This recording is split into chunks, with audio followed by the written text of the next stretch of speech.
It was a quiet Tuesday morning when I got the call from HOA Karen. Screaming, yelling, practically vibrating with rage. "You need to leave your ranch immediately," she shouted. "You are being evicted." I blinked. Evicted? From my own ranch? I had purchased every inch of that land legally, had deeds, permits, and documentation for everything from the driveway to the barn. But Karen, apparently, believed that her HOA membership somehow trumped ownership. When I arrived at the ranch, I saw her standing by the gate, clipboard in hand, flanked by 2 board members, all ready to enforce what they imagined was their authority. She pointed at me, screaming that I had violated community rules and must vacate immediately. I smiled, calmly, slowly. Karen had no idea who she was challenging. "Karen," I said, voice low and steady, "you do realize I'm the sheriff of this county, right?" Her face froze. "As sheriff? What are you talking about?" "I own the ranch," I continued, walking past her toward the barn. "Every inch, every acre, every road. You have no authority here. And just in case you thought otherwise, I suggest you step back before anyone else arrives." The HOA board members exchanged uneasy glances. Karen's face turned red as her voice wavered. "This isn't possible. You can't be the sheriff." "Watch me," I replied. Within minutes, my patrol vehicles, marked and official, rolled up the driveway, lights flashing faintly, enough to intimidate without escalating, and a team of deputies stepped out, prepared for a routine check. Karen's eyes widened. Her imagined power evaporated instantly.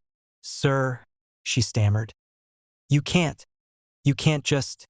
You're trespassing," I said calmly. "And if you don't leave, this becomes a criminal matter. I suggest you retreat now." The board members mumbled apologies, trying to pull Karen away, but she refused. She wanted to assert herself, to show authority, to win. I let her struggle for a moment, then I slowly walked toward her. My hand rested lightly on my sidearm holster, though I had no intention of drawing. The message was enough. Karen gasped, backing up. This isn't fair." I smiled. "Fair doesn't exist when you break the law and overstep boundaries." By the time she and her entourage left, humiliated and defeated, I had regained complete control of my ranch. Every gate, every road, every pasture was secure. I activated my security cameras and drones, ensuring no future attempts to trespass or enforce imaginary rules would go unnoticed. The story spread quickly throughout the neighborhood. Word got around that HOA Karen had tried to evict a sheriff from his own property. Neighbors laughed, shook their heads, and for once, even the HOA president looked embarrassed.